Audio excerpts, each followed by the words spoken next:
Então, a gente precisa apresentar esses modelos para eles e, principalmente, mostrar que eles são capazes de produzir algo e de sonhar e realizar os seus sonhos. É a habilidade de adaptabilidade e flexibilidade, né? Essas são duas competências aí fundamentais para se lidar com a tecnologia, porque você vai ter que ir se adaptando constantemente às novas realidades, seja uma atualização e ser flexível, né, com relação ao uso. Pode Aprender. O Pode Aprender é o seu espaço para debater temas importantes para a educação básica brasileira. Uma realização da Aprende Brasil Educação.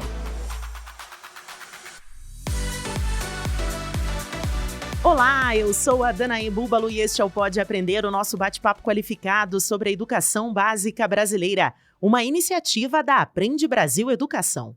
Bom, neste episódio, a conversa vai ser sobre o papel da escola na preparação de jovens para o desafio do futuro no mercado de trabalho. E quem vai participar desse bate-papo comigo hoje é o educador Rafael Vilares. Ele é diretor de educação e de projetos do Instituto Reciclar, uma organização sem fins lucrativos lá em São Paulo que promove a preparação e a inclusão produtiva de jovens em situação de vulnerabilidade no mercado de trabalho. Então, Rafael, seja muito bem-vindo ao Pode Aprender. É um prazer estar contigo nesse bate-papo. Muito obrigado por ter aceito o nosso convite. Danaí, eu que agradeço a oportunidade de estar aqui nessa tarde falando com vocês sobre educação, né, e sobre o futuro do trabalho, que é fundamental para a gente pensar nessas duas vertentes. Então, muitíssimo obrigado pela oportunidade. Bom, Rafael, quais são os principais desafios quando a gente fala desses jovens em situação de vulnerabilidade, né? Quais são os principais desafios que eles enfrentam? Primeiro, para permanecer motivados, né? Segundo, para permanecer estudando. E terceiro, que eles ainda mantenham um projeto de vida futuro, pensando no seu crescimento, na sua vida à frente. Quais são os principais desafios que eles enfrentam, Rafael? Olha, eu acho que se a gente fosse listar todos os desafios que o jovem em situação de vulnerabilidade ele enfrenta, né? A gente gastaria aqui um dia inteiro, né? Porque esses jovens são jovens que vêm de famílias que muitas vezes já trazem alguns problemas. A gente sente que há um conflito familiar de gerações, então há jovens querendo sair para o mundo e as famílias muitas vezes, né, se colocando de uma maneira um pouco mais conservadora, né, até por conta da violência e do cenário que, infelizmente, as periferias do Brasil vivem, faz com que haja esse conflito e esse choque geracional. E isso acaba mexendo muito com a autoestima do jovem, que já é muito desmotivado, né, e pouco sonhado. Né? Tem sempre esse norte de nunca me sonho. Né? Então, é um jovem que ele chega muitas vezes desassistido, desamparado, sem saber do seu potencial. Então, quando a gente pensa o que faz a permanência desse jovem, eu acho que tem que ter todo um cuidado. Quando a gente fala de educação integral, a gente também tem que pensar no cuidado integral desse jovem. É pensar nessa relação familiar, é pensar na saúde mental desses jovens, ampliar o repertório, porque são jovens que muitas vezes têm pouquíssimos repertórios, né? E tem poucos modelos a serem seguidos. Então, a gente precisa apresentar esses modelos para eles e, principalmente, mostrar que eles são capazes de produzir algo e de sonhar e realizar os seus sonhos. Né? Mexer com a autoestima desse jovem. Bom, a gente sabe que é uma realidade um tanto quanto, eu vou trazer um termo aqui, me corrija se eu estiver errada, mas é uma realidade muito difícil, muito dificultosa. E a educação tem um papel transformador na vida desse jovem. E o professor acaba sendo esse agente transformador, digamos assim. De que forma o professor, na prática, pode ajudar esse jovem para ele pensar no futuro dele, no mercado de trabalho, Rafael? Nossa, Danaí, eu acho que você tocou num ponto fundamental que é a gente pensar qual que é o nosso papel enquanto educador, né? Eu acho que, tirando o papel professoral, né, da gente se colocar ali como detentor do saber e trazer, né, conceitos e explanações sobre assuntos que eles não acessam, a gente, enquanto educador, tem a função de ouvir, né? E ouvir naquele sentido da escuta ativa mesmo, da gente entender com profundidade o que aquele ser humano está trazendo. Porque é muito comum a gente chegar numa sala de professores e tá todo mundo falando do mesmo estudante, né? Olha, o Joãozinho da série A está causando de novo. Mas que momento que a gente para refletir sobre o Joãozinho, né? E aí eu acho que a assistência social ela tem um ensinamento muito crucial para a educação e que aqui no Instituto Reciclar a gente aprendeu bastante, tá? A gente pega esses jovens que chegam com uma situação de vulnerabilidade social e a gente aplica uma anamnese. E a gente importou da assistência social um plano individual de atendimento, que é justamente olhar para as principais vulnerabilidades daquele estudante e a gente pensar num plano de desenvolvimento individual. Eu sei que quando a gente pensa numa larga escala, isso fica muito complexo, mas quando a gente vai de pouquinho em pouquinho, a gente consegue ter esse olhar, né? Mas quando a gente está falando da sala de aula, é fundamental a gente ouvir esse estudante, né? Quando o estudante ele se manifesta, ele está querendo dizer algo. E aí, a partir dessa escuta, a gente conseguir, de certa forma, também ir fomentando e levantando a autoestima dele, mostrando que ele é capaz. E eu acho que também, Rafael, que a partir desse processo de escuta, né, desse trabalho de escuta do educador, do professor, é possível a gente perceber os talentos desses jovens, né? E é a partir desses talentos que são percebidos pelos educadores no ambiente escolar, dentro da sala de aula, que a gente pode perceber um direcionamento para eles no mercado de trabalho, não é mesmo? Não, com certeza. E ali é que a gente constrói o que hoje está sendo pauta, que é o projeto de vida, né? A partir dali, a partir de quem é esse estudante, a partir de quem é essa pessoa que eu estou me relacionando de maneira educacional, o que ela quer seguir, da onde, qual é o potencial que ela tem para aquilo que ela precisa construir, né? Muitas vezes a gente já chega com o saber pronto e infelizmente, tá? Existe ainda um modelo de educação que a gente traz quase uma forma e quer colocar todo mundo dentro. E a gente não entende que os percursos são diferentes. E talvez, através da escuta, a gente consiga enxergar que cada estudante vai trilhar o seu próprio caminho. Bom, nós estamos falando de jovens que estão se preparando para entrar no mercado de trabalho, mas eu acho que é importante a gente salientar aqui, Rafael, que essa formação desse jovem, essa preparação desse jovem, ela começa já na educação básica, né? De que forma que essa educação pode ajudar a preparar esse jovem? Sem dúvida, a educação como um todo, ela já vai preparando, né? A gente sempre fala preparar para a vida, mas quando a gente olha, né, para esse projeto de vida e carreira, a profissão, a carreira, ela está atrelada ao que a gente está pensando em formação para a vida. Então, quando a gente começa já desenvolvendo o pensamento crítico, né, a conscienciosidade, pensando ali numa organização, quando a gente vai trabalhando com a comunicação, né, a extroversão é fundamental, principalmente quando a gente olha para esse jovem que ele ainda está muito inseguro,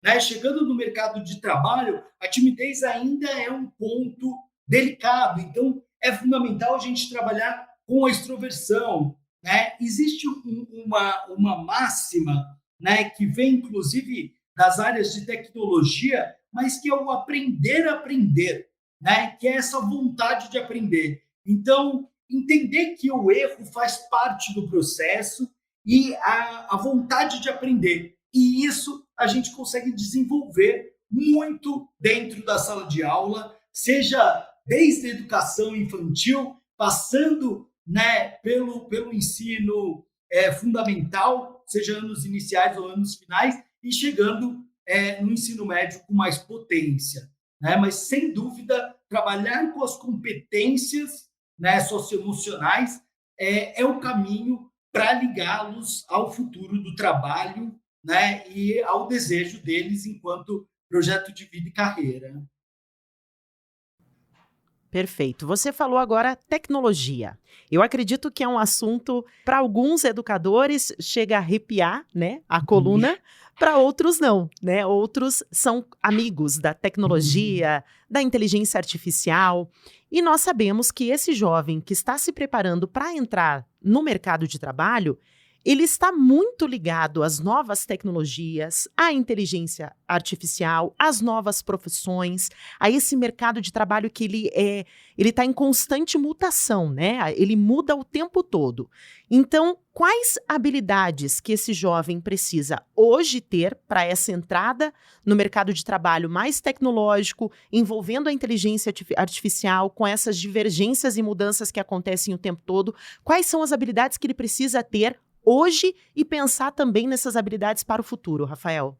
Olha, isso que você trouxe é um ponto bastante interessante, porque é uma batalha que está vencida, né? Eu acho que não adianta o educador não gostar da inteligência artificial ou ser resistente à tecnologia, sendo que já é uma realidade, né? Quando a gente olha para o mundo do trabalho, isso já é uma realidade muito presente e cada vez mais constante, né? Quando a gente olha para as ferramentas tecnológicas, elas são voláteis, elas estão em constante adaptação, muitas vezes há uma efemeridade, né? Um tempo de duração de algumas ferramentas que elas surgem e desaparecem porque elas estão sendo superadas também, né? Então, eu acho que uma das coisas, e aí é uma grande dificuldade quando a gente fala tanto do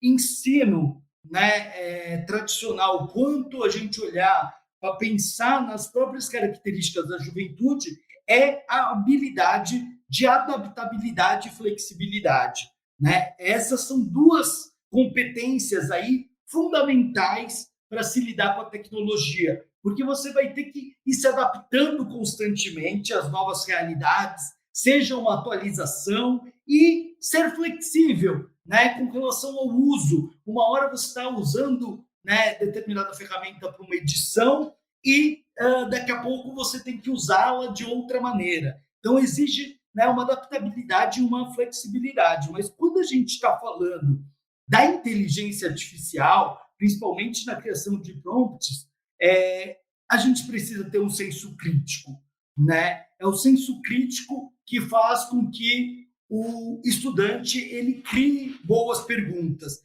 Então, a gente precisa ir fomentando com que esse estudante ele tenha um excelente repertório e que ele imprima um olhar crítico para tudo que está sendo produzido e para tudo que está sendo consumido por ele, para que ele consiga, de certa forma, ser um questionador, e sendo um bom questionador, ele consegue justamente direcionar a inteligência artificial para que ela trabalhe de maneira rápida, eficiente, eficaz e coerente com o que ele está pedindo. Perfeito, Rafael. No começo aqui do nosso bate-papo, eu comentei que você é diretor de educação e de projetos do Instituto Reciclar. Rapidamente, eu gostaria que você comentasse aqui com os nossos ouvintes, com os nossos educadores, o que é o projeto, como começou. Conta um pouquinho para a gente a respeito do projeto Reciclar, Rafael. Que belíssima oportunidade, agradeço mais uma vez, né, o microfone aberto para falar de um projeto tão bonito e tão importante, né? É um projeto que está consolidado há 30 anos, né? É um projeto que visa, desde a sua formação lá em 95, a inclusão produtiva de jovens e que hoje é uma instituição essencialmente educacional, onde estudante chega aqui no contraturno escolar. Então, são jovens de 15 a 16 anos, oriundos da escola pública, que passam conosco aqui uma jornada de 3 anos de formação.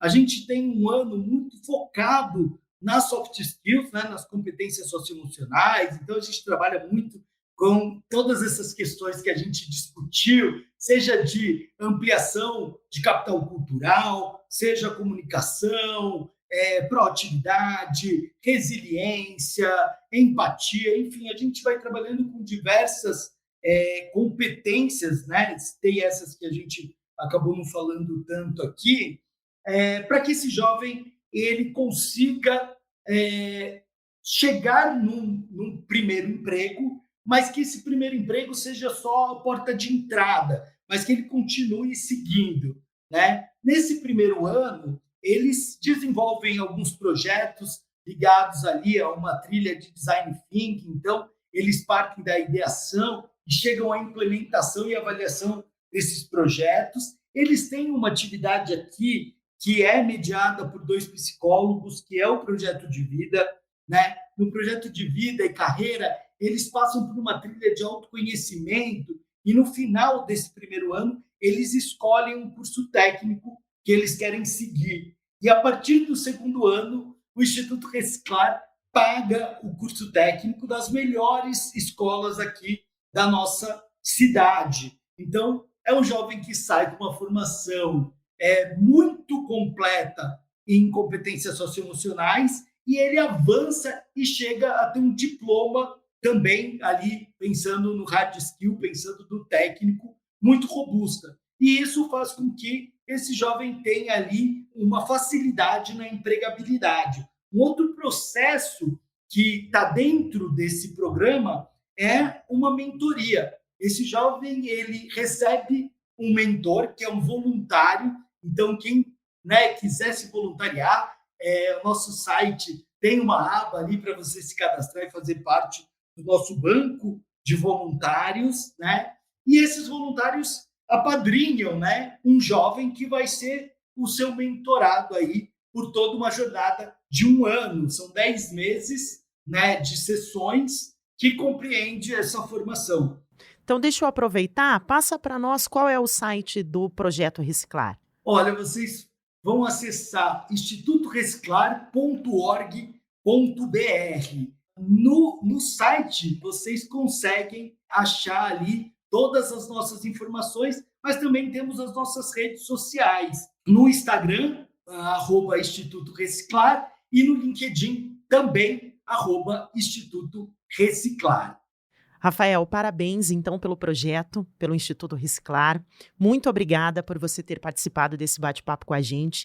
Acho que os nossos educadores vão ter grandes oportunidades para trazer experiências das quais você compartilhou com a gente aqui agora e colocar dentro da sala de aula para justamente preparar esses jovens para o mercado de trabalho. Então, mais uma vez, muito obrigada pela tua participação aqui no Pode Aprender. E eu também quero agradecer a você, o nosso ouvinte que nos acompanhou em mais um bate-papo qualificado sobre a educação básica brasileira.